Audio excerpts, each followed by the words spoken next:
O Eric, ele fez uma pergunta que eu não respondi no dia, porque é uma questão que ela envolve alguns aspectos extremamente complexos e tornam essa questão complexa e não pode ser com uma resposta mais objetiva apenas.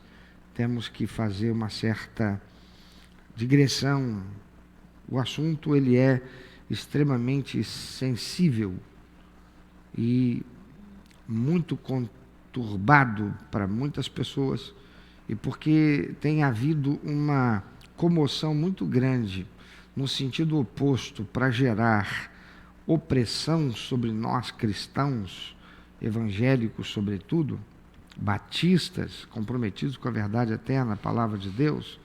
É preciso que seja apresentada com muito embasamento e com tempo, para que você possa sair daqui com o mínimo de ainda alguma pergunta, e se isso existir, o melhor que você deve fazer é me procurar. Amém?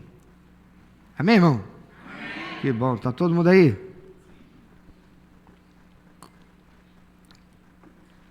A pergunta do Eric foi: a homossexualidade tem origem espiritual, biológica, ou poderia estar relacionada a uma maldição hereditária? É uma pergunta bem provocativa, no sentido positivo, que permite ou que estimula a que nós possamos nos debruçar com muito cuidado, profundidade e, sobretudo, compromisso com a verdade. Porque esse é um tema complexo e sensível que exige de nós firmeza bíblica, profundidade teológica e imensa compaixão de todos nós, como cristãos. E como seu pastor, e usando todas as ferramentas que Deus me concedeu, da teologia sistemática, à psicologia, da hermenêutica às neurociências, o meu dever é trazer a palavra de Deus, que é a verdade inerrante, de forma clara sobre esse assunto. Então, a resposta bíblica não é uma simples escolha entre A, B ou C. É uma questão espiritual, biológica ou maldição. A realidade do pecado humano, ela é complexa. O homossexualismo, à luz das Escrituras, envolve todas as dimensões, exceto a biológica, no sentido da criação original. Porque o homossexualismo não tem absolutamente nada a ver com biologia.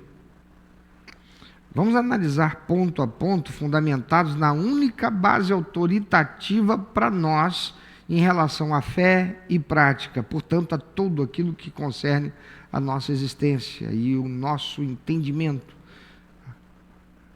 A palavra de Deus. Vamos para o fundamento. Fundamento de tudo está relacionada à maldição da queda.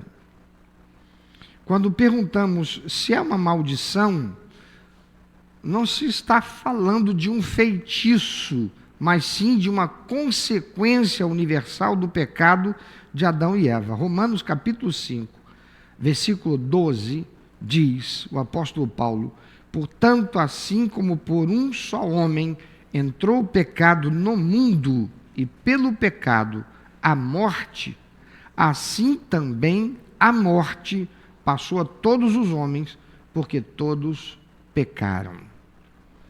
Então veja, a queda, como está lá em Gênesis capítulo 3, não apenas nos separou de Deus, ela degenerou toda a criação, incluindo a natureza humana.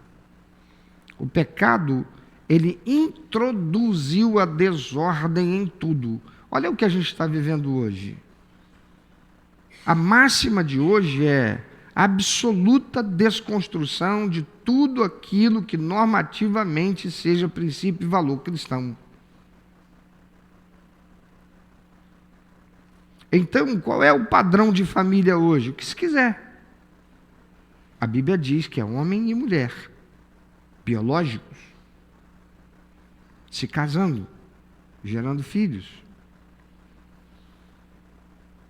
Hoje a coisa está num nível que eu não estava lá para saber, mas duvido que Sodoma e Gomorra tenham chegado ao ponto de degradação que nós chegamos em nossos tempos. O pecado, ele introduziu a desordem em tudo. Deus, em sua sabedoria perfeita, ele estabeleceu o padrão.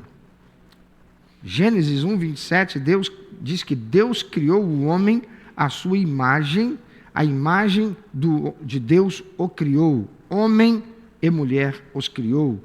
Quando diz Deus criou o homem à sua imagem, está falando da humanidade. Seres humanos, à sua imagem. A imagem de Deus o criou. Homem e mulher os criou. Não existe possibilidade de um terceiro, de um quarto, de um quinto, de nenhum outro. Homem, e lá o texto, no seu original, é específico, é designação sexual, macho e fêmea, físico, biológico, psíquico e espiritual. Esse é o design original, o natural. Qualquer desvio desse padrão, seja a cobiça, a ira, a mentira ou a prática homossexual, como está lá em Romanos 1, 26 e 27, é fruto dessa degeneração, dessa maldição do pecado que afeta toda a humanidade. Portanto, sim, o homossexualismo é produto da queda, da degeneração humana, é, portanto, maldição hereditária. Assim como mentir, assim como adulterar, assim como assassinar, e tudo mais, a fofoca, o pecado. Segunda, a dimensão psicoemocional e social. Aqui a nossa compreensão da psicologia e da sociologia nos ajuda a ver como essa degeneração opera no mundo real. O ser humano, ele é profundamente influenciado pelo meio. Você quer ver uma coisa? Quem aqui se lembra da Copa do Mundo quando o Brasil foi tetracampeão? Lembra? Me dá um efeito aí, me dá um insight aí, vamos ver se você se lembra de alguma coisa que tenha marcado para nós brasileiros aquela Copa do Mundo, tirando o fato do Brasil ter ganho. Quem foi o jogador mais importante naquela Copa do Mundo? Quem? Romário? Ronaldo. Qual Ronaldo? O fenômeno. Por quê? Porque ele foi o artilheiro da Copa, certo? Estou falando para nós aqui no Brasil. Porque ele foi o artilheiro da Copa, certo? Não. Pela influência que ele causou na sociedade quando ele apareceu com aquele cabelo, aquele restinho de cabelo, em formato de meia-lua na testa, com o resto da cabeça toda raspada. No dia seguinte, o que você via para todo lado que você olhasse? Criança, adolescente, jovem, adulto, eu só não me lembro de ter visto ninguém da terceira idade, mas não duvidaria se tivesse acontecido. A influência do meio. O ser humano, ele é profundamente influenciado pelo meio. A palavra nos mostra a importância vital das estruturas familiares que Deus criou, o meio para se criar e educar uma criança, um filho. Nossas qualificações, melhor, a minha qualificação em psicologia e comportamento humano, confirmam o que eu vejo na prática pastoral. Estruturas familiares feridas, isso é objeto de muitos livros, de muito trabalho científico apresentado. Estruturas familiares feridas. Via de regra, nós encontramos um histórico onde a figura paterna, nesse contexto, foi ausente, distorcida ou fraca. Em outros casos, a criação excessivamente efeminada de meninos por mães, avós ou tias, sem um contraponto masculino saudável, pode gerar confusão na identidade. E no oposto, em relação à menina. Feridas e abusos, tudo produzido no meio, ou o meio representado por estas questões, feridas e abusos. Infelizmente, muitos que lutam com essa questão sofreram abusos físicos, emocionais ou sexuais na infância, criando traumas profundos que distorcem a percepção da afetividade e da sexualidade. Talvez você possa se perguntar assim, mas como é que pode uma criança que foi abusada sexualmente se tornar envolvida com a mesma relação, sexualmente falando, que tem a ver com o objeto do abuso? Um menino que foi abusado sexualmente, ele foi violado por um homem, ele cresce e se torna um homossexual passivo. Por quê? Se aquilo foi uma agressão para ele, se aquilo foi um ato que feriu a alma dele. Quem aqui já ouviu falar na síndrome de Estocolmo? Quantos aqui? Tá bom, quem não? Eu sempre faço a pergunta errada. Quem não ouviu? Quantos aqui não ouviram falar, não sabe o que significa síndrome de Estocolmo? Ok. Na década de 70, se não me engano, foi na Alemanha. Não, Estocolmo é Suécia, né? Teve uma Olimpíada. E terroristas muçulmanos, eles adentraram o alojamento de atletas e eles sequestraram alguns atletas, mataram alguns e sequestraram outros. Os mantiveram como reféns. E eles ficaram ali durante um bom tempo. E uma das moças que estava refém, ao final do processo, ela acabou se apaixonando por um dos que eram seus algozes. Uma boa moça, boa formação, boa família. Mas por que ela se tornou afetivamente identificada com aquele terrorista que estava ali colocando a vida dela em risco? Ela se apaixonou por ele. E ela acabou se comprometendo, inclusive, dentro daquele processo. Síndrome de Estocolmo. Isso foi objeto de um estudo envolvendo várias ciências para entender o que faz uma pessoa que está submetida a um terror, a uma agressão, uma violência, se apaixonar por aquele que a está violentando. E há uma série de aspectos que estão relacionados à formação psicoemocional daquela pessoa, que passa pela afetividade. E chega a ponto dela desenvolver um sentimento de afetividade por aquele que a violenta. Eu tratei de uma mulher. Quando ela chegou a mim, ela tinha 42 anos. E ela só conseguia sentir prazer sexual se ela fosse penetrada por trás. E aquele que estava praticando o sexo com ela, e penetrando por trás não é necessariamente ânus, mas é também quando a pessoa a feria, a machucava. Fosse batendo, fosse beliscando, fosse pegando um cigarro aceso e queimando a sua nádega. Só assim ela conseguia chegar ao orgasmo. O que faz uma pessoa chegar a esse ponto? É que dor e agressão estavam conectados no cérebro dela a amor, prazer, sensação de acolhimento, uma coisa absurda. Sabe de onde veio isso? Da infância. O pai dela era um agressor. O pai era extremamente agressor, ausente, e ela era apegadíssima ao pai.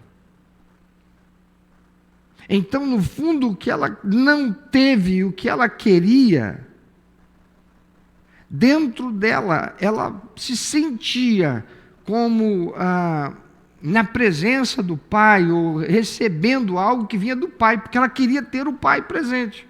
Por exemplo, ela não me deixava orar com ela. Por quê? Porque ela não admitia, na oração, eu ia ter que dizer pai, chamando Deus de pai.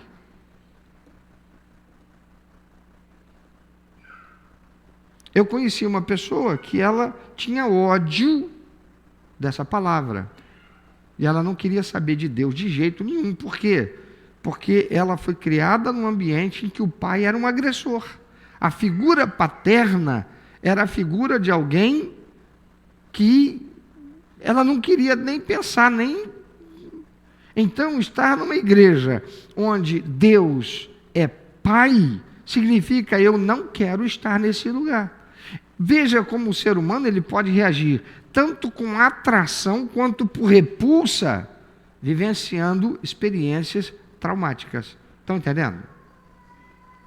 Então, enquanto um pode se tornar agressivo, violento, porque foi abusado na infância ou na adolescência, e se torna um assassino de homossexuais, outro pode se tornar um homossexual. Está entendendo daqui? Ok? Então, infelizmente, muitos que lutam com essa questão sofrem abusos físicos, emocionais, sexuais na infância, ou mesmo até no princípio da adolescência, criando traumas profundos que distorcem a percepção da afetividade e da sexualidade. E há também a construção social. A gente vive em uma cultura que ativamente promove e normaliza o que a Bíblia chama de pecado. E isso funciona como uma programação neurolinguística. Você tem me ouvido falar muito isso. Que é a repetição constante de uma ideia que isso é natural, que se nasce assim, e acaba moldando o pensamento e os sentimentos, especialmente de jovens e adolescentes. Nós vivemos um boom, uma explosão de lesbianismo, principalmente nas escolas.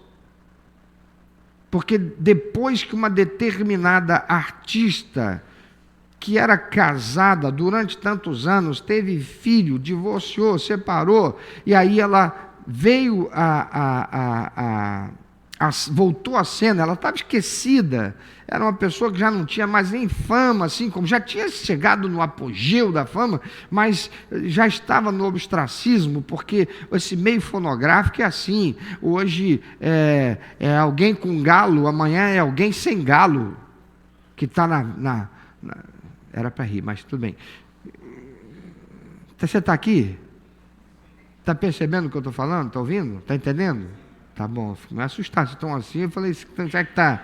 Né? Mas não estava mais. Aí, para voltar a ser falado, para voltar à mídia, o que essa pessoa fez? Ela se declarou lésbica.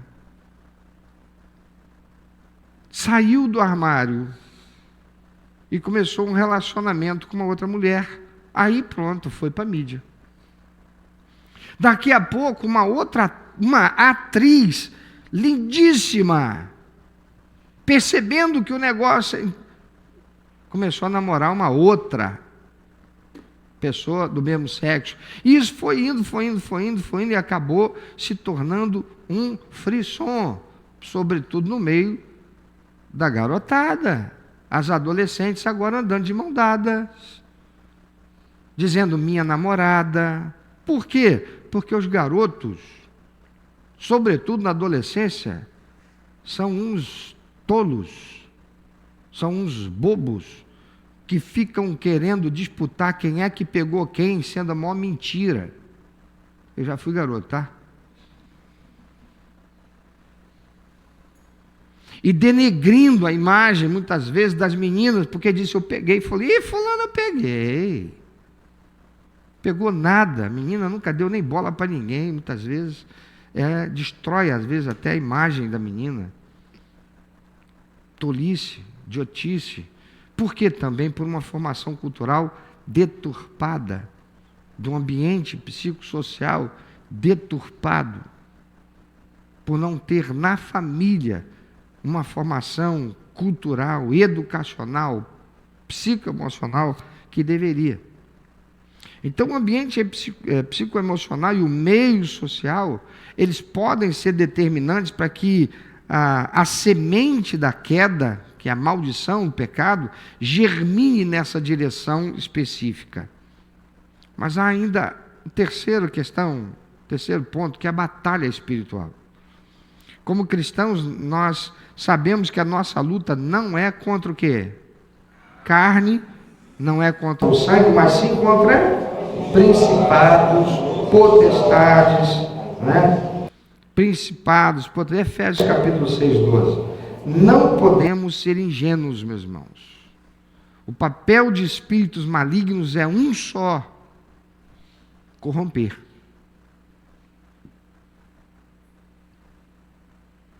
Observa que Satanás não falou para o homem dando ordem. Satanás falou para a mulher de modo sutil, levando-a a desejar o que não era para ser desejado, a querer ter o que ela não poderia, ser o que ela não poderia. Observe que já na tentação original lá do Éden, a tentação foi ser quem Deus não fez você para ser. Qual foi a tentação? O que Satanás diz para a mulher? Deus sabe que no dia que você comer daquele fruto... Vamos ler o texto? Vai lá para Gênesis, capítulo 3. Tentação e a queda. Ora, a serpente era o mais astuto de todos os animais do campo que o Senhor Deus tinha feito. Esta perguntou à mulher: foi isso mesmo que Deus disse? Não comam de nenhuma das árvores do jardim? A mulher respondeu à serpente: podemos comer do fruto das árvores do jardim. Mas Deus disse: não comam do fruto da árvore que está no meio do jardim, nem toquem nele, do contrário vocês morrerão. A serpente disse à mulher: certamente não morrerão. É que Deus sabe que no dia em que comerem dele, os seus olhos se abrirão e vocês o quê? Serão como Deus. Observa que já lá na tentação, no Éden, a tentação foi se tornar quem Deus não fez você para ser. A tentação foi: muda teu gênero de humano vai ser transformado em Deus. Está claro ou não está? É chocante, não é? Você já tinha parado para observar com esse aspecto? É exatamente desfigurar o ser humano do papel que Deus fez ele para realizar, para executar, para cumprir.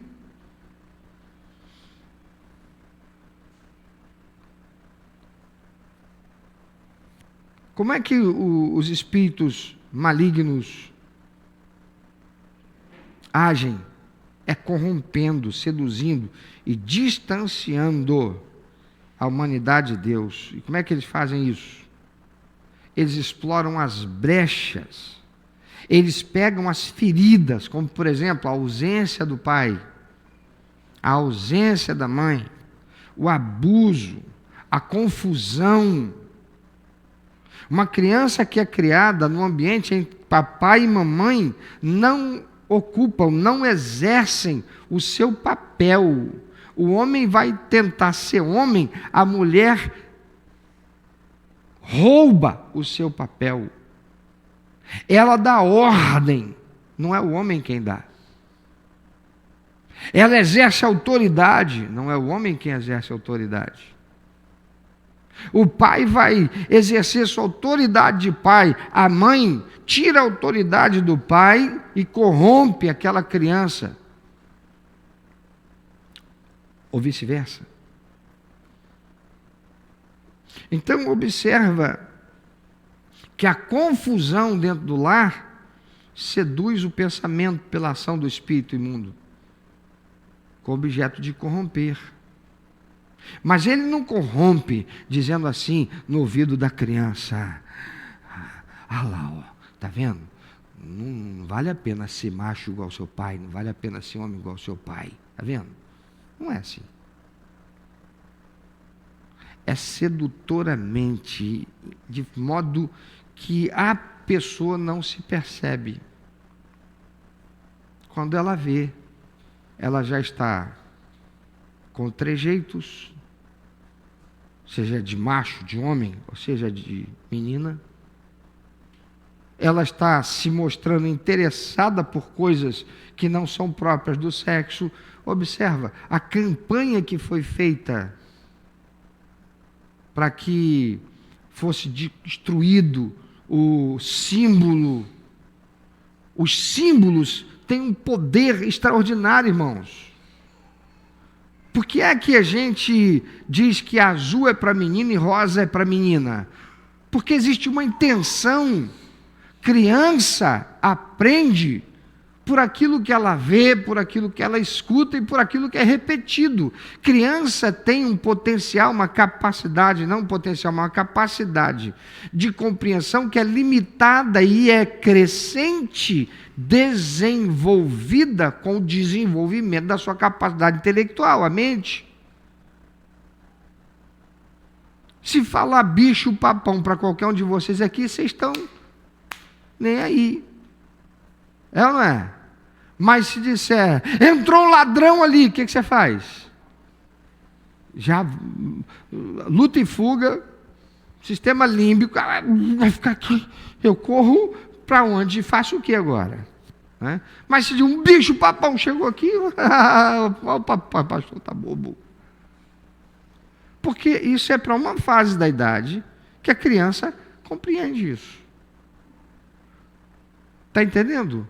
Então, a coisa, ela é assim, ela é sedutora. E nós precisamos de ter a linguagem simbólica para ajudar a criança a construir a percepção da sua identidade. Hoje eu estou aqui de camisa de malha, né? De calça jeans, de tênis. Mas quando eu vim para essa igreja, fosse no dia de quarta-feira, com 8 a 10 pessoas lá dentro do templo, como era o culto, eu tinha que estar de terno, gravata e sapato. Não importasse o calor que tivesse. E não tinha ar-condicionado, não. Quem é desse tempo aí? Ivan, você nem dessa igreja é mais, o que você está fazendo aqui? Você é um cara de pau, né, irmão? Eu acho que você estava tão carente de ser notado. Você falou assim, eu vou pedir transferência dessa igreja, que toda vez que o pastor me vê, ele vai chamar, ele vai falar. Você pode tomar jeito e pedir a carta de volta. Não sei para que foi esse negócio, mas tem que obedecer. Mas é aqui. O símbolo, ele tem uma extraordinária importância. Mas é na medida que eu destruo o símbolo, eu destruo a ideia que está por trás dele, e eu substituo por outra, eu vou criar essa confusão. Então, se o menino pode vestir rosa, e o menino pode vestir rosa, irmão, sim ou não? Pode. Pode. Mas quando eu construo a simbologia, menino veste azul, menina veste rosa, eu não estou criando uma segregação sexual, eu estou ajudando aquela criança a construir a sua identidade psicoemocional, saber quem ela é. Alguém aqui quando bebê, quando criancinha, comeu cocô? Levanta a mão quem tem coragem. Levanta a mão não como hitleriano, não. Levanta a mão como crente. Quem aqui já comeu cocô quando criança? Eu comia de lambuzar a cara. Naquela época não tinha celular, ninguém fotografou. E se você disser que eu tinha, eu vou dizer que me prova. Mostra aí que eu fiz isso. Você faria isso hoje? Sim ou não? Quem é que ensina para uma criança? Como é que uma criança cresce aprendendo, entendendo que cocô é um negócio nojento? E se fosse pelo cheiro, a criança não fazia isso. Vocês estão entendendo o que eu estou falando?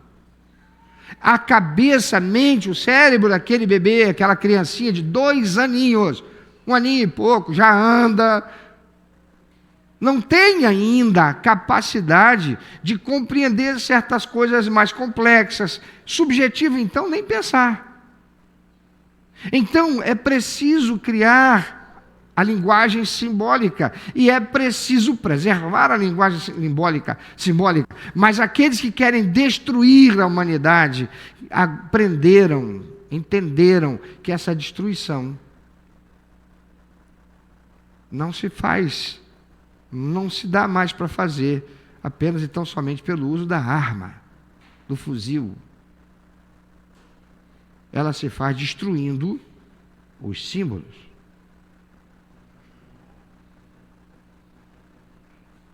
Construindo uma nova linguagem.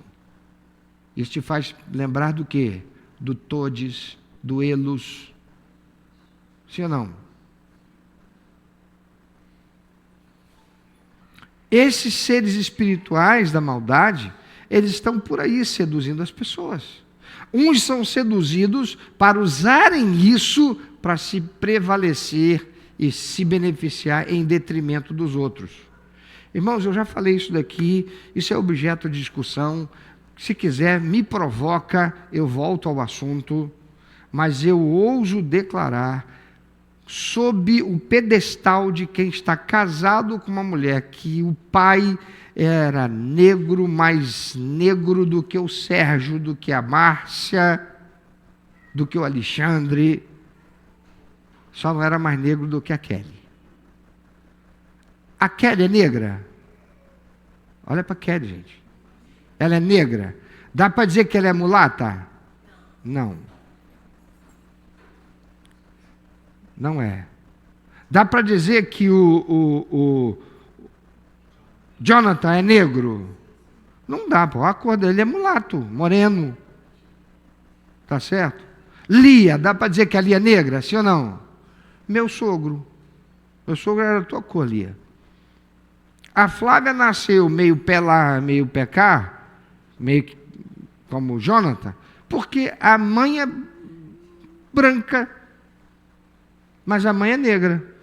Porque se olhar o pai da minha sogra, ele era negro igual o Sérgio.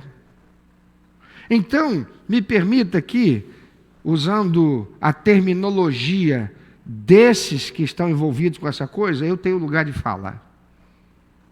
Não existe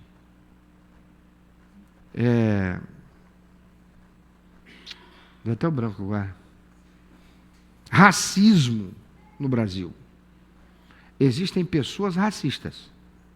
Racismo abrange um contexto muito mais amplo. Não existe racismo no Brasil. Olha para isso aqui. Dá uma olhadinha ao redor. Se existisse racismo no Brasil, eu sou preto ou sou branco? Essa igreja seria de preto ou de branco? Aponta para mim uma igreja evangélica ou católica no Brasil que segrega preto de um lado, branco do outro. Pelo menos isso. Não existe. Não existe racismo no Brasil. Mas existem aqueles que se prevalecem e se alimentam e fomentam o racismo. E esses não são brancos, são pretos. Por quê? Porque se acabar a ideia de racismo no Brasil, eles vão morrer de fome. Eles não vão ter profissão, eles não vão ter o que fazer.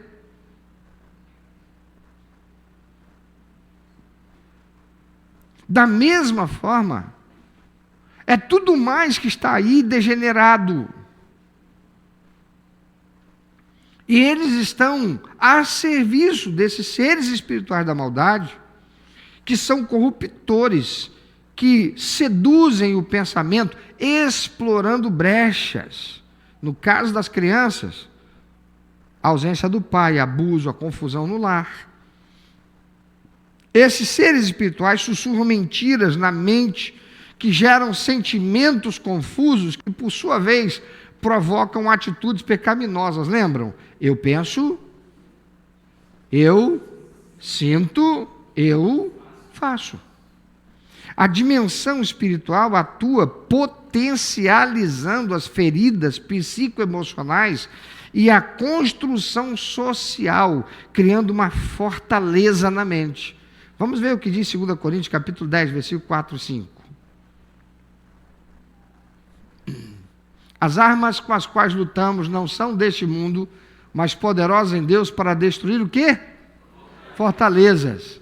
Destruímos argumentos e toda altivez. O que é fortaleza? Argumentos e toda altivez que se levanta contra o conhecimento de Deus, e levamos cativo todo o pensamento para torná-lo obediente a quem? A Cristo. Então, essa dimensão espiritual atua potencializando feridas psicoemocionais e a construção social, criando essa fortaleza na mente. O que é que o discurso que está aí fora prega? Não, Deus te fez assim. E aqueles que não aceitam isso são homofóbicos, são fundamentalistas, são ignorantes.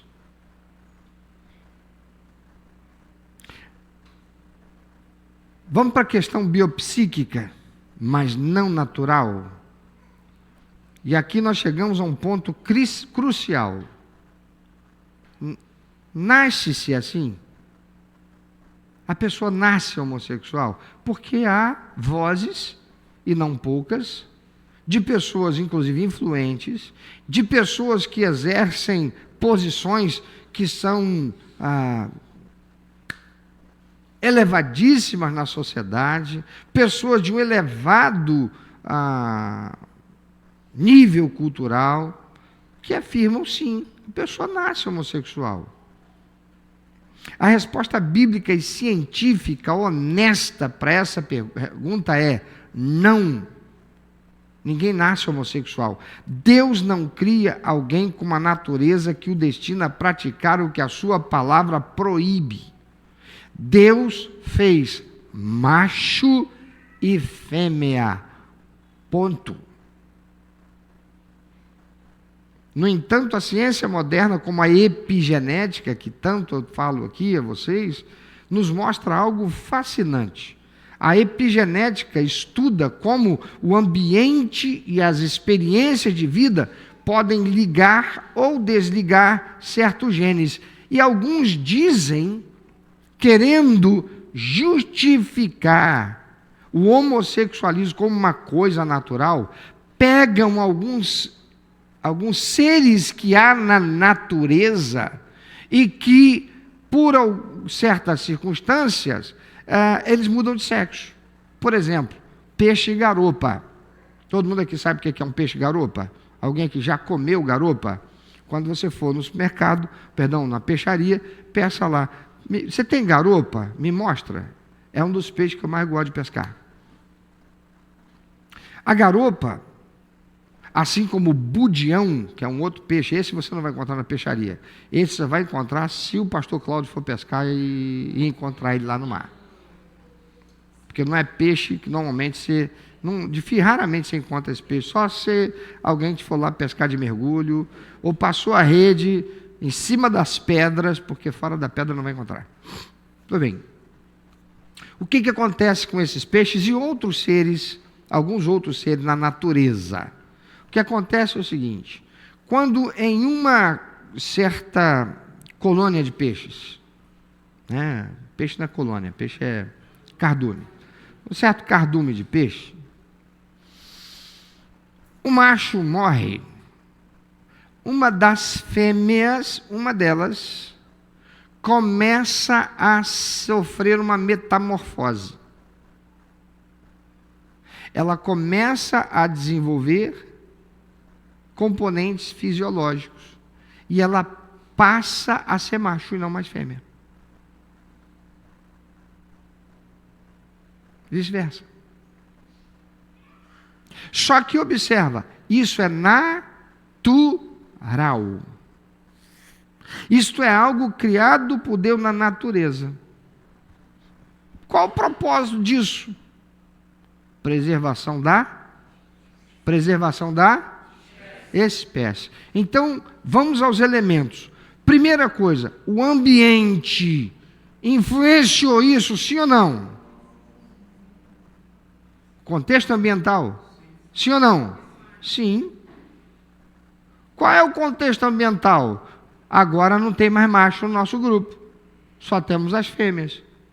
Uma de nós tem que se tornar um macho, porque senão nossa espécie morre.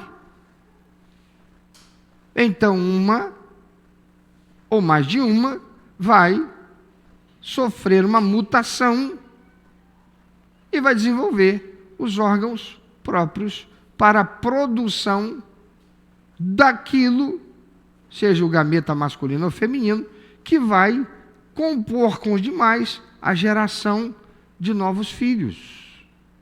Então, dois elementos aqui importantes. Primeiro, o meio produziu a pressão ou o estímulo para a mudança de sexo. Certo? Certo? Vamos para o contexto do homossexualismo. Eles não aceitam que o meio esteja exercendo pressão para levar à ideia de mudança de sexo. Mas tem um problema nessa questão aí, quando faz a comparação com aqueles seres na natureza. É que a mudança de sexo nos seres da natureza tem a ver com paixão? Tem a ver com emoção? Tem a ver com sentimento? Tem a ver com a razão? Tem a ver com o quê? Qual biologia? Biologia. O que da biologia? A necessidade de preservação da espécie. Eu quero te perguntar, o homossexualismo preserva a espécie? Então, vale este parâmetro de comparação? Não vale. Então, o que é que eles usam? O foco deles está em quê? Ah lá, era macho, virou fêmea. Mas sim, virou fêmea por quê? E virou fêmea para quê? É uma garopa gay agora? Quem está entendendo? Não é um parâmetro correto, não é um objeto correto de comparação. A epigenética, ela estuda como o ambiente e as experiências de vida podem ligar ou desligar certos genes no corpo humano. O que isso significa? Significa que os traumas, o estresse, o ambiente psicoemocional podem causar influências biopsíquicas, mas não suficientes para gerar no menino a transformação do piu-piu em borboleta. Na menina, para gerar a transformação de borboleta em piu-piu, como acontece com esses seres da natureza. Ficou claro isso? Então, é uma pressão, sim, que se sofre causado por influências biopsíquicas que tem a ver com trauma, estresse, que é o ambiente psicoemocional. Ou seja, as experiências de vida, frutos da queda de nossos pais, Adão e Eva, podem afetar a nossa biologia, mas isso não muda o design original de Deus para o ser humano. Macho, fêmea. É uma desordem biológica causada pelo pecado no mundo e não uma ordem natural criada por Deus, como a gente encontra lá com aqueles peixes. Caminhando para o fim, o desafio da transformação. Por quê? Então, ficou claro? Vamos caminhar para o fim? O desafio da transformação. Por que alguns desistem? Nós conhecemos testemunho de muitos que vieram para Jesus, se lançaram na luta de abandonar aquele estilo de vida, abandonar a ideia de serem daquele jeito, mas em determinado momento desistiram. Você conhece alguém assim? Pessoalmente ou pela mídia? Quem aqui conhece? Pessoalmente alguém que fez isso? Passou por isso e desistiu. Pessoas que, no caso de travestis ou transexuais, reverteram processos hormonais, retiraram implantes, mudaram as suas vestes para se alinharem ao seu sexo biológico. Então o cara era homem e ele acreditou que ele nasceu mulher num corpo de homem, e então deu muitos esforços e recursos, e fez tratamento hormonal, e fez intervenções cirúrgicas, e você olha e diz assim, é uma mulher, mas é um homem, num corpo modificado para parecer mulher. Agora, vem para Jesus, aceita Jesus, entra para a igreja, começa a viver essa realidade de ser cristão, evangélico, e lá na frente vai fazendo todo o processo de reversão. Para de tomar aqueles remédios, tira os implantes que fez, o silicone, o isso, aquilo, o outro, para voltar a ter a aparência natural, biológica com que Deus o criou. Eles se tornaram assíduos nos cultos, deram testemunho de transformação, andaram pregando por aí que Deus cura, Deus transforma, olha para mim, eu fui transformado, mortificaram sua carne, subiram montes, jejuaram, participaram de retiros, tudo fazendo para serem libertos daquela coisa que as levava ou as levaram ao homossexualismo e se apresentando de forma tal. E, no entanto, depois de meses ou anos, essas pessoas nos dizem, eu desisti, eu não consegui, a atração não sumiu, eu subi monte, eu fiz jejum, eu participei de sessão de descarrego, eu participei de sessões de libertação, mas nada disso tirou de mim o desejo pelo sexo. Pelo mesmo sexo.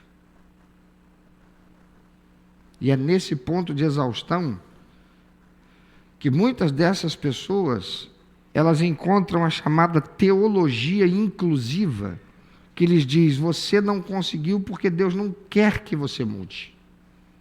Foi Ele quem fez você assim. Ele te aceita desse jeito. Você pode viver em comunhão com Deus, se relacionar com alguém do mesmo sexo, desde que não seja promíscuo, mas em uma aliança de casamento.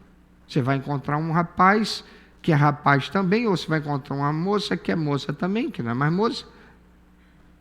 E vocês vão namorar e vão casar e Deus vai abençoar isso. E vocês vão poder viver a homossexualidade de vocês normalmente, sem nenhum problema, sem nenhuma crise, porque Deus aceita. Senão Deus teria tirado. Se você não fez tudo que a igreja diz que você deveria fazer, que a religião diz que você deveria fazer para ser liberto, e Jesus não fez. Por que ele não fez? Porque ele não quer.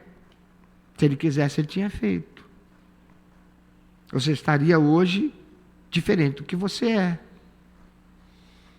Amados, essa é uma mentira sedutora, porque troca a verdade de Deus por uma solução fácil. Mas então onde estava o erro? Por que aquela pessoa não conseguiu superar e vencer toda aquela situação que era tão dolorosa, conflituosa, sofrida para ela? O que aconteceu realmente é que muitos buscaram uma libertação sobrenatural, instantânea, e não uma transformação processual. Eles procuraram a intervenção divina, por isso que subiram um monte, fizeram um jejum, participaram de campanhas de libertação, esperando que Deus, num milagre, removesse o desejo, a atração pelas pessoas do mesmo sexo. Mas a santificação não funciona assim. A verdadeira libertação não é a ausência de tentação, mas é a vitória sobre a tentação. Vou repetir. A verdadeira libertação não é a ausência da tentação. Nunca mais serei tentado nisso. Satanás foi tentar Jesus. Perfeito, imaculado, Filho de Deus, que desceu da sua glória, que habitou entre nós. A tentação, queridos, ela vai existir. E a ordem, a palavra de Deus diz para nós: foge da tentação. Ele não diz para a gente enfrentar a tentação, diz para fugir. O apóstolo Paulo diz assim: vocês estão casados aí? Não para de fazer sexo não, hein? Irmãos, os crentes hoje estão em pecado, muitos casados por não estarem fazendo sexo. Porque casou para quê, irmão? Porque se fosse para dar beijinho, andar de mão dada, não precisa de casar, vai volta para casa um do outro. A gente casa para a gente fazer sexo, com a bênção de Deus, procriar, gerando filhos e sentindo a realização daquilo que o Deus vivo nos fez para ser. Crescer e multiplicar e encher a terra. Isso não é possível sendo um só. É preciso serem dois. Dois o quê? De sexos biológicos diferentes. E o apóstolo Paulo diz aqui: casado, não fica sem ter relação sexual não, hein? A não ser que você e o seu cônjuge concordem, e isso por um tempinho só, para vocês se aplicarem ao jejum, à consagração, e volta logo correndo a praticar o sexo. E ele diz assim: para que não sejais tentados. A tentação não vai deixar de existir, meu irmão. O que a gente precisa fazer é não dar brecha para a tentação. Mas ela vai continuar a existir. E a verdadeira libertação não é a ausência de tentação, é a vitória sobre a tentação. Aquelas pessoas que subiram o monte, fizeram tudo religiosa e buscando o sobrenatural de Deus para libertação, para deixar o homossexualismo, elas falharam por não focar naquilo que a Bíblia exige de todo crente. O que a Bíblia exige de todo crente? Está lá em Romanos 12, 2. Vamos ler? Romanos 12, 2. Lê bem forte. Não se amoldem ao padrão deste mundo, mas transformem-se pela renovação da sua mente, para que vocês experimentem a boa, agradável e perfeita vontade de Deus. Coloca na revista atualizada. Como é que começa? Não vos conformeis com este século. Se conformar aqui, querido, é não tomar a forma. Como disse na NVI, não vos amoldeis. Não tome a forma. Mas ele diz lá: seja transformado pela renovação da tua mente. Para quê? Para que experimenteis a boa, agradável e perfeita vontade de Deus, que não é fazer você se relacionar sexualmente, afetivamente, apaixonadamente pela pessoa do mesmo sexo. Deus não fez isso. Então é preciso transformação pela renovação do entendimento. E isso é um processo que envolve a razão, a submissão diária à palavra de Deus. Eu quero te perguntar, essas igrejas pentecostais, neopentecostais, que estão por aí pregando subir monte, pregando, ensinando a essa coisa de manifestação carismática, a libertação, e tudo é poder, tudo é poder, tudo é poder. Onde é que está a palavra?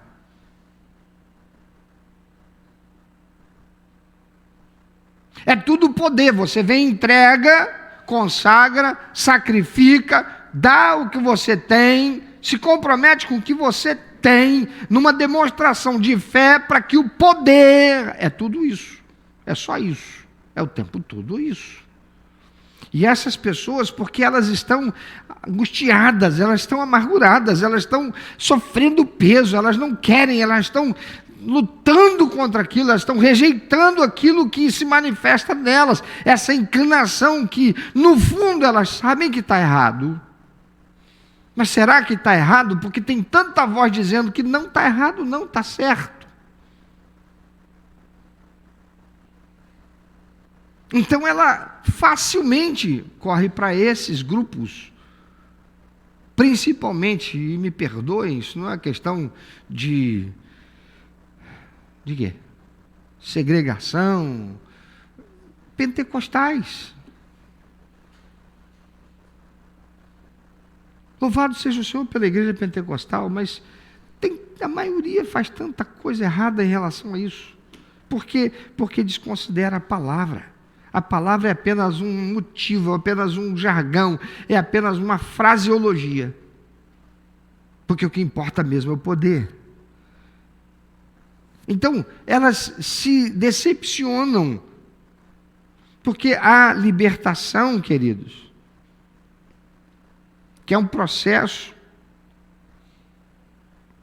eles falham por não focar naquilo que a Bíblia exige, transformação pela renovação do entendimento. É um processo que envolve a razão, a submissão diária à palavra de Deus, a construção de novos hábitos, nova cultura e uma nova vida. E isso se chama mortificar a carne. Veja o que diz Romanos 8,13. Pode ler bem forte, por favor. Porque se viveres segundo a carne, caminhais para a morte, mas se pelo Espírito mortificares os feitos do corpo, certamente vivereis. Porque se viverdes segundo a carne, caminhais para a morte. O que é morte? Separação eterna de Deus. Mas se pelo Espírito mortificardes os feitos do corpo, certamente vivereis. Mortificar a carne. A pressão que está sobre os homossexuais, irmãos, é a mesma pressão que está sobre qualquer outra pessoa, principalmente o crente. É a mesma pressão que um homem solteiro, hétero, sente em relação à promiscuidade e pornografia. É a mesma pressão que um homem casado, hétero, sente quando surge uma paixão ou tentação de adultério. É a mesma pressão quando uma mulher casada, hétero, sente quando surge uma paixão ou tentação pelo adultério. É a mesma pressão que um jovem crente sente ao se apaixonar por alguém de outra religião, ou seja, julgo desigual, como diz a palavra de Deus, mas abre mão desse sentimento por causa da aliança e compromisso que ela tem com a palavra de Deus. Como é que um crente vai se apaixonar por uma pessoa que é espírita kardecista e vai se permitir construir um relacionamento com essa pessoa.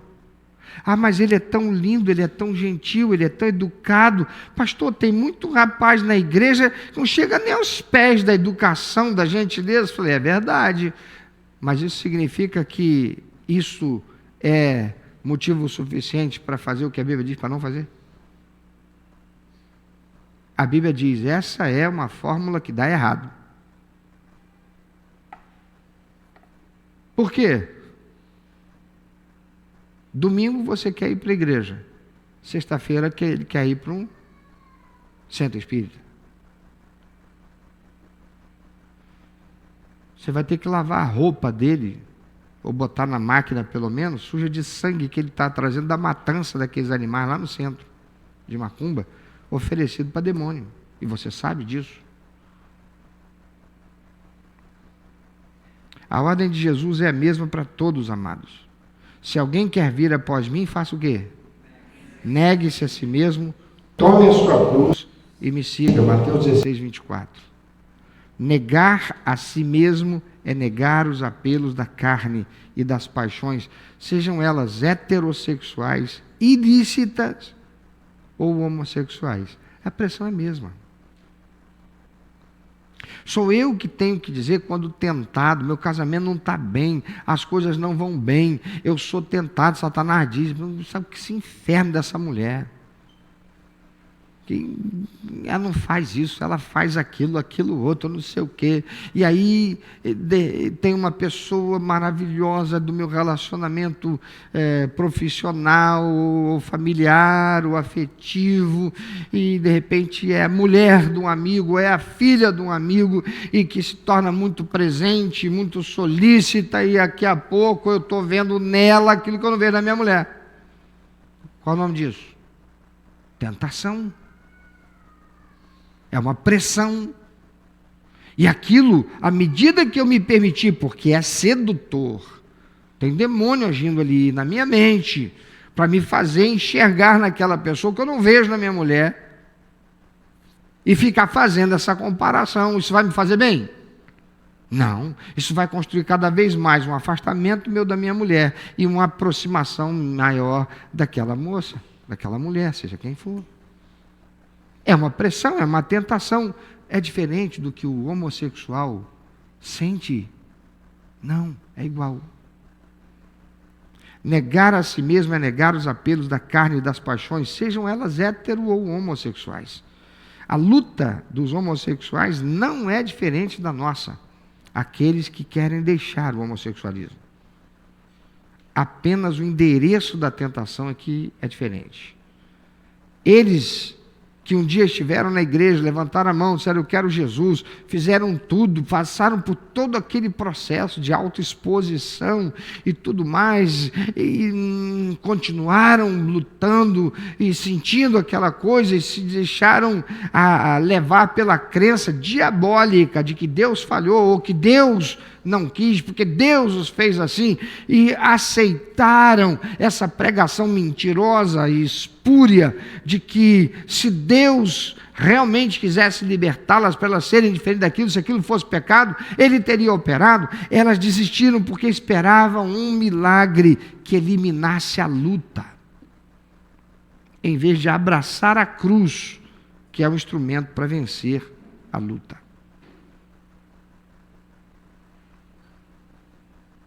E a palavra de Deus diz que se a gente perseverar até o fim, a gente recebe a coroa da vitória. E a coroa da vitória não é aqui que é colocada na cabeça da gente. A coroa da vitória é colocada na eternidade. Concluindo, o ponto central, queridos, é esse, o caminho da graça e da verdade. Deus não criou o homossexualismo. Ele é produto da degeneração humana, mas em Cristo Jesus há perdão, há cura e há poder para a transformação. Você crê nisso?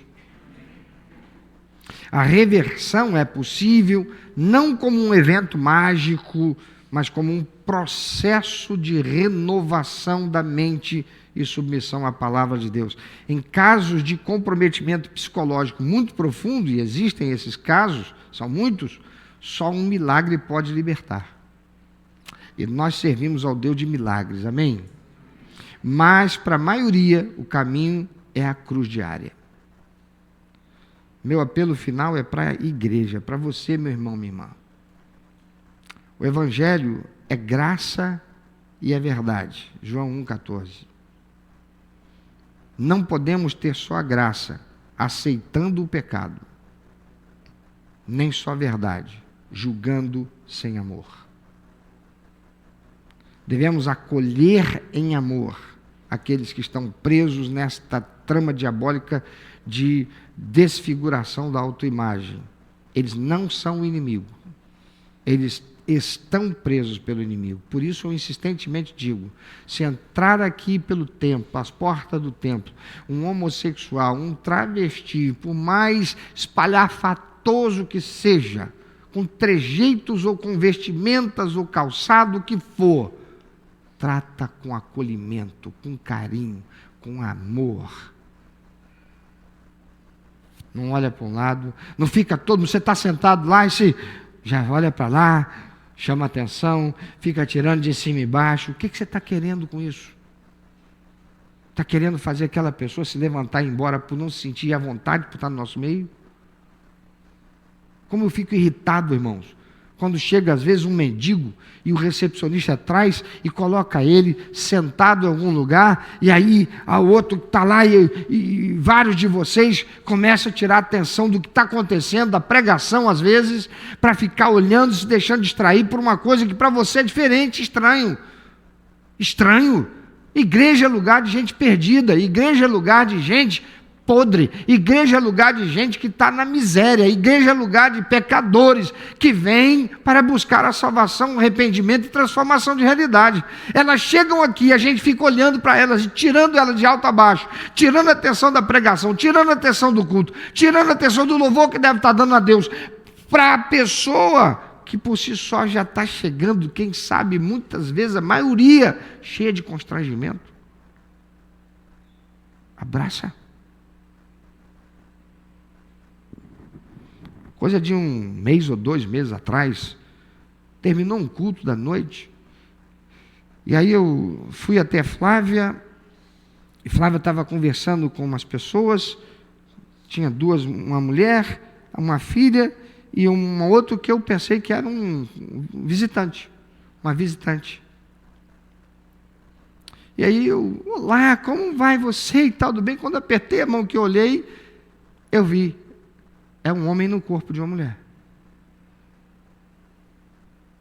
E aí, ficou meio sem jeito, mas que bom que você veio, que coisa boa, que bênção que você está aqui, e veio convidado, conhecida de fulano, de Beltrano. Aí, pastor, não lembra não sabe quem é? Isso é fulaninho, que quando criancinha vinha aqui no Ministério Infantil. E eu olhei e disse, oh, que coisa boa que você veio, quanto tempo! Como é que eu ia reconhecer depois de tanto tempo? Eu não podia dizer, como é que eu ia reconhecer vestido desse jeito? Como é que eu ia reconhecer que agora é uma mulher, fisicamente falando? Não. E eu quebrei aquele gelo, quebrei o constrangimento. Qual é a única possibilidade daquela pessoa voltar e se permitir ouvir a palavra de Deus e querer estar no nosso meio, se não for por ela se sentir acolhida? Mas se eu tivesse pego e ficado assim, sério? Rapaz, você fez isso com você? O que houve? O que houve com a palavra de Deus que você cresceu aqui ouvindo? Como é que você se permitiu chegar a isso? Eu não podia nem falar isso, nem permitir que aquela pessoa pensasse que eu tivesse com a ideia disso. Por quê? Você, quando vê Jesus tratando com aquela mulher que foi pega em adultério, você vê Jesus falando no adultério dela? Não. O que ele diz para ela é, nem eu te condeno. Vai e não peques mais.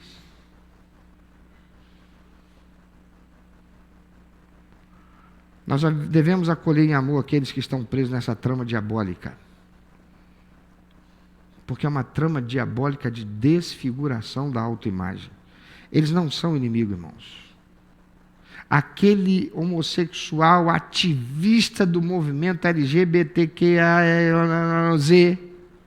não é nosso inimigo. O inimigo é quem está agindo nele. O inimigo é quem o seduziu. O inimigo é quem o corrompeu. O inimigo é quem está mantendo ele crendo o que ele crê, porque é mais fácil crer no que diz ser verdade, porque isso ameniza a dor, porque isso dá significado para existir. Embora seja um significado errado. Nós devemos agir com sabedoria e instrução da palavra de Deus. O nosso papel é, em amor, apresentar a verdade que liberta. É andar ao lado deles, discipulá-los, ensiná-los a renovar a mente, a tomar a cruz, assim como nós ensinamos qualquer outro crente a lutar contra os seus próprios pecados. Quem aqui não tem inclinação para alguma coisa que não devia?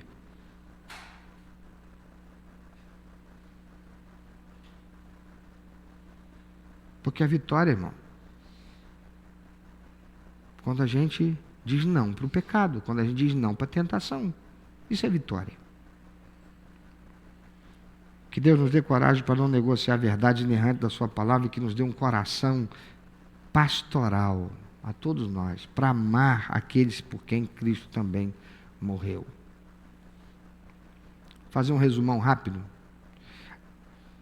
O homossexualismo não é biológico, no sentido da criação, mas é profundamente espiritual, porque é uma batalha psicoemocional, está baseada em feridas e no meio de formação daquela pessoa, e em última instância, é fruto da maldição, a queda de nossos pais Adão e Eva. É uma construção complexa, mas que tem solução. E a boa nova do Evangelho é que Jesus Cristo veio para reverter toda e qualquer situação, inclusive essa. É reversível? Sim, é. Em muitos casos, se a pessoa entender sua condição não como uma identidade, mas como uma luta contra o fruto da queda, crer no poder de Jesus e buscar em obediência aos princípios da palavra, a libertação é possível. A renovação da mente, Romanos 12:2, é a desprogramação neurolinguística que o Espírito Santo faz. O que é desprogramação neurolinguística? Eu não sou homossexual. Eu fui criado por Deus como um homem. E eu não aceito mais viver de um modo diferente do que Deus fez para ser. Eu vou ser diferente. Nada diferente do que eu e você precisamos todo dia. Nos alimentando da palavra de Deus, dizer, eu rejeito esta inclinação para fazer isso que está errado. Seja masturbação, seja pornografia, seja o cigarro, seja o álcool, seja o que for. E os casos difíceis, como a Bíblia e a psicologia nos mostram, alguns níveis de comprometimento psicológico são tão profundos que a pessoa pode não conseguir a reversão completa apenas com esforço humano ou terapia. E nesses casos, lembramos que para Deus nada é impossível. Só um milagre pode libertar e nós servimos ao Deus de milagres. Amém? O ponto central é esse. Deus não criou homossexualismo. Ele é produto da degeneração humana. Mas em Cristo Jesus há perdão, há cura e há poder para a transformação. Então que como igreja a gente possa acolher com amor aqueles que lutam, mas jamais negociar a verdade inerrante da palavra de Deus, para dar a essas pessoas a ideia de que aqui é um ambiente onde elas podem vir permanecer assim. Elas devem vir e permanecer se quiserem serem libertas. Amém? Pensa um pouquinho sobre isso aí. Porque eu tenho uma palavra rápida. Não. Eu tenho uma palavra rápida. Mas com você de cabeça fechada, baixa e de olho fechado. Amados, enquanto encerro essa palavra, o meu coração se volta especificamente para você que pode estar aqui hoje, ouvindo tudo isso, e sentindo o peso desse assunto de uma forma muito pessoal. Talvez você esteja aqui essa noite e seu coração esteja acelerado, Talvez você esteja aqui essa noite e você se sentiu incomodado, muitas vezes com vontade de levantar e ir embora, algo trazendo a você um constrangimento, algo te trazendo um sentimento ruim, querendo fazer você se levantar e ir embora daqui. Isso é espiritual. Ou você pode tão somente ter permanecido aqui ouvindo e sentindo o peso desse assunto do ponto de vista psicoemocional. Você pode ser exatamente a pessoa que por anos luta em silêncio com essa inclinação, com essa atração por pessoas do mesmo sexo. E eu quero que você ouça, acima de tudo, o coração de Deus para você. Talvez você se sinta cansado, talvez, como foi falado, você já tenha tentado de tudo, jejuns, orações, retiros, e ao ver que a tentação não desapareceu, você sentiu um fracasso. Talvez você tenha acreditado na mentira de que Deus te abandonou, ou então que não há esperança para você.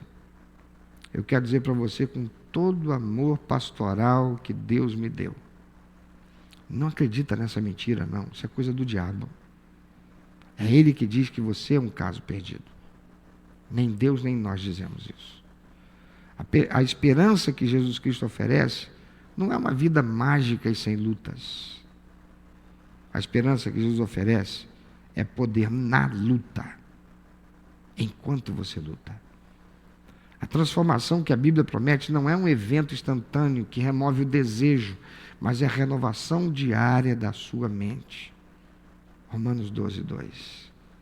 Porque é isso que te dá o domínio sobre o desejo, pela graça de Deus. O que Jesus te chama a fazer hoje não é parar de sentir, mas sim começar a crer. Crer na verdade dele. É render a sua prática, sim, mas acima de tudo, render a sua luta a ele, Jesus. É trocar o caminho do esgotamento espiritual, tentar merecer o milagre, pelo caminho do discipulado, que é tomar a sua cruz todos os dias, como Jesus diz em Mateus 16:24, e seguir o Mestre. E eu quero que você saiba que em nome desta igreja, nós estamos aqui por você. Você é amado, você será amado. Seja você membro dessa igreja, seja você não membro da igreja e que está aqui hoje e você está enfrentando tudo isso. Não estamos aqui para te julgar, te apedrejar, nós estamos aqui para te acolher em amor, caminhar com você em verdade, porque você não precisa e você não deve lutar sozinho. Então, se você é essa pessoa, talvez você é alguém que está agora me ouvindo nesse vídeo que foi gravado, está do outro lado e gostaria de conversar comigo, gostaria de estar comigo, gostaria de ouvir mais, gostaria de conhecer mais. Se você é essa pessoa e você diz hoje em seu coração, pastor, eu cansei de lutar sozinho, eu cansei de acreditar nas mentiras, eu quero a verdadeira liberdade em Cristo, mesmo que seja um processo, mesmo que signifique tomar a minha cruz, eu preciso de ajuda. Então, querido, eu quero orar por você, mas mais ainda, eu quero caminhar com você nessa caminhada, porque sozinho você é um alvo fácil para o diabo. Para esses seres espirituais que vão buscar em todo tempo te persuadir a acreditar diferente, para dar fim a esse sentimento, fim a essa pressão. Eu quero que você se sinta à vontade. Liga para a igreja, marca um horário comigo na clínica pastoral e eu vou atender você. E nós vamos caminhar juntos no processo de verdadeira libertação que você precisa alcançar. Eu não vou pedir para você que está aqui, se essa palavra foi com você, para você levantar a mão e fazer uma oração de rejeição publicamente. Eu não quero te expor. Porque a primeira coisa que eu quero que você saiba é que você não será exposto. Nunca. Você será amado, amada, acolhido, acolhida. e nós caminharemos juntos. E eu vou ajudar você nesse processo. Mas agora, eu quero convidar você a fazer uma oração. Se essa palavra entrou na tua alma, no teu coração, se há um peso de tristeza, de angústia ou de constrangimento, se é um agir do Espírito Santo movendo você, as lágrimas ou a comoção do sentimento, e você crê, eu quero convidar você a orar comigo, falando depois de mim a Deus assim: Senhor, eu me rendo à tua verdade e ao teu processo. Eu preciso de ti e eu preciso da tua igreja. E eu decido que vou caminhar na direção de resgatar a imagem do Senhor em mim. Ajuda-me, Espírito Santo, em nome do Senhor Jesus. Amém. Eu estou à sua disposição. Nós queremos ser um lugar de vida. Nós queremos, como igreja, ser bênção para a sua vida. Amém, irmãos?